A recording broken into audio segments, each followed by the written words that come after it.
बात कश्मीर की करेंगे। दक्षिण कश्मीर के अनंतनाग जिले के मट्टन इलाके में अज्ञात व्यक्तियों ने कश्मीरी पंडित परिवारों के घरों में आग लगा दी। अज्ञात व्यक्तियों द्वारा कश्मीरी पंडित परिवारों के घरों में आग लगने पर अब लगातार सवाल उठ रहे हैं। सवाल ये उठ रहा है कि क्या कश्मीर में फिर से 1990 के दशक के हालात बनने की कोशिश हो रही है? क्या कश्मीरी पंडितों को डराने और धमकाने के लिए अनंतनाग में 4 कश्मीरी पंडितों के घरों को जलाया गया? दरअसल दक्षिण कश्मीर में कश्मीरी पंडित समुदाय के 4 घर आग की घटना में जलकर पूरी तरीके से खाक हो गए। पुलिस ने स्पेशल टीम बनाकर मामले की जांच शुरू कर दी है। मामले पर कश्मीरी पंडितों का कहना है कि हमें डराने के लिए यह आग लगाई गई है, लेकिन हम इस कोशिश को विफल करेंगे, हम डरने वाले नहीं हैं। वहीं कश्मीरी पंडितों ने जांच की अपील की है। पुलिस ने प्रेस कॉन्फ्रेंस कर बताया है कि बड़े पैमाने पर जांच शुरू कर दी गई है।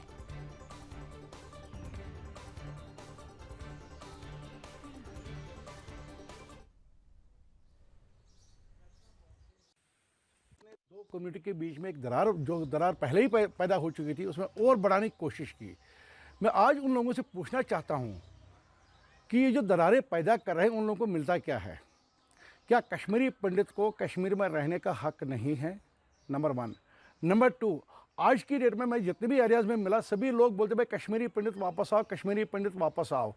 ये जो कुछ अनासिर है जो बीच में जहर बोल रहे हैं, उन अनासिरों से हमें खबरदार रहना है।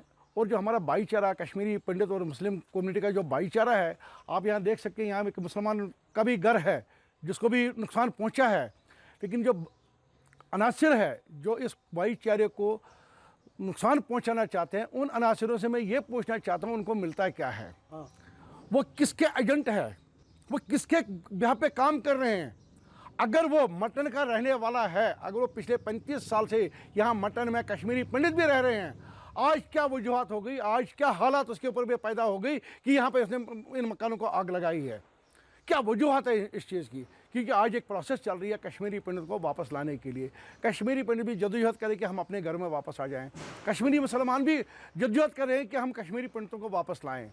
तो उस प्रोसेस को डिरेल करने के लिए अगर ये कुछ जो बदतर अनासिर है, अगर इसमें ये कुछ अपना फ़ायदा ढूंढ रहे हैं, तो मैं पुलिस प्रशासन से, मैं डिस्ट्रिक्ट एडमिनिस्ट्रेशन से, मैं एलजी एडमिनिस्ट्रेशन से, मैं गवर्नमेंट ऑफ इंडिया से आज ये पुरजोर मांग करता हूं कि उन जो अनासिर है उनको निकालिए और उनको जेलों में डाल दीजिए। क्योंकि आपने इतने अभी सख्त कानून बनाए हैं, किस लिए बनाए हैं? पिछले 35 सालों में आज तक जितने भी ये अनासिर थे, किसी भी एक को भी आज तक पनिशमेंट नहीं मिली है। नतीजा ये निकला कि उनके हौसले बुलंद हो रहे हैं और वो अपने काम को अंजाम दे रहे हैं। पिछले 35 साल में आज तक किसी भी दहशतगर्द को बिठा कर आने सामने बोलता मैंने 20 को मारा, क्या हुआ उसको? आज तक उसको फांसी की सजा नहीं मिली। जो लोग मतलब गन उठाए रखे थे, आज उनको ज़बरदस्त की सिक्योरिटी मिली हुई है, तो इसका मतलब उनका हौसला बुलंद है। तो कश्मीर के हालात कैसे सुधरेंगे? कैसे सुधारोगे आप कश्मीर के हालात?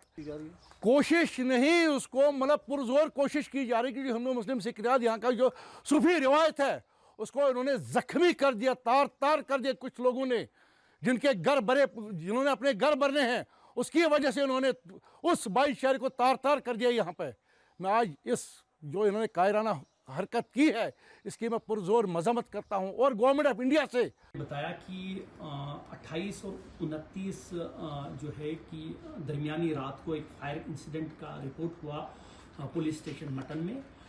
ये फायर इंसिडेंट जो है वो एक कश्मीरी पंडित के घर से स्टार्ट हो गया, जिसका श्री आनंद जी राजदान के घर से स्टार्ट हुआ।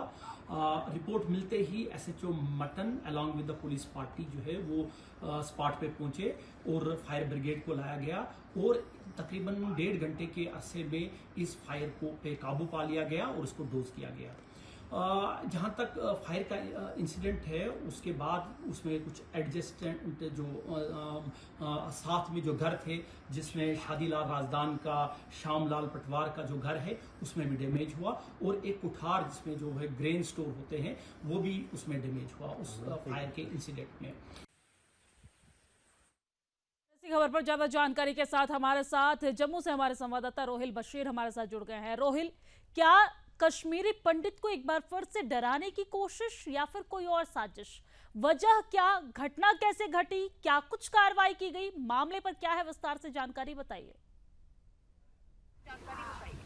देखिए, सबसे पहले मैं आपको जानकारी दे दूं कि ये 29 और 30 की दरमियानी रात को यह हादसा पेश आया है। ये दक्षिण कश्मीर के अनंतनाग का मटन क्षेत्र है, जहाँ पे कुछ कश्मीरी पंडित जो है काफ़ी ज़्यादा संख्या में कश्मीरी पंडित अभी भी रह रहे हैं और कुछ कश्मीरी पंडित जो है जम्मू कश्मीर से बाहर रह रहे हैं, लेकिन उनके रिहायशी मकान वहाँ पर मौजूद है। लेकिन लगभग 12 बजे के करीब ये घटना वहाँ पर पेश आई है, जिसके बाद जो दमकल विभाग की टीम है उनको बुलाया गया और 3 कश्मीरी पंडित के जो घर है, रिहायशी घर है, उनको ये आग लगी थी, भयानक आग लगी थी और लगभग 1.5 घंटे के बाद इस आग पर काबू पा लिया गया। लेकिन इसमें 3 कश्मीरी पंडित के घर जो है वो पूरी तरीके से तबाह हुए और इसके साथ साथ कुछ स्ट्रक्चर्स भी है वो भी इस आग की लपेट में आ गए और पूरी तरीके से तबाह हो गए। उसके बाद कश्मीरी पंडित में काफ़ी ज़्यादा गुस्सा देखने को मिल रहा है। गुस्सा इस वजह से देखने को मिल रहा है, उनका ये आरोप है कि इस आग को एक प्लान तरीके से जो है वो लगाया गया है। इसमें यहाँ पर हालातों को ख़राब करने की एक बार फिर से कोशिश की गई है। जो यहाँ पर कम्युनल हार्मनी देखने को मिल रही है, कई सालों से जो हालात पूरी तरीके से सामान्य है यहाँ पर कश्मीर घाटी में, खासतौर पे दक्षिण कश्मीर के अनंतनाग में,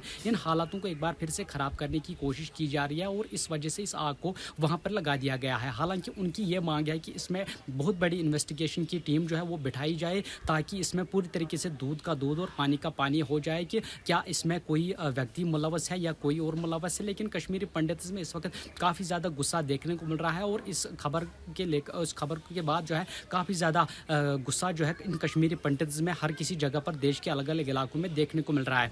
लेकिन अगर पुलिस की बात करें तो पुलिस का ये मानना है कि इसमें एक बहुत बड़ी इन्वेस्टिगेशन की टीम जो है वो बिठाई गई है, जिसकी क़यादत एक वरिष्ठ पुलिस अधिकारी जो है वो करेंगे और उन्होंने कहा कि सीसीटीवी फुटेज भी इस वक्त खंगाली जा रही है और उसमें भी पूरी तरीके से जांच पड़ताल की जा रही है और साथ ही साथ जो एफएसएल की टीम है उनको भी स्पॉट पर भेज दिया गया है और उन्होंने पूरी तरीके से वहाँ पर जाँच जो है वो शुरू कर दी है। लेकिन इस हादसे के बाद जो है कश्मीरी पंडित को एक बार फिर से वो 1990 का दशक जो है वो याद आ रहा है, जिसमें कश्मीरी पंडित के घरों में काफ़ी ज़्यादा आग लगाई दी गई थी और उसके बाद कश्मीरी पंडित को कश्मीर से भागने पर मजबूर किया था।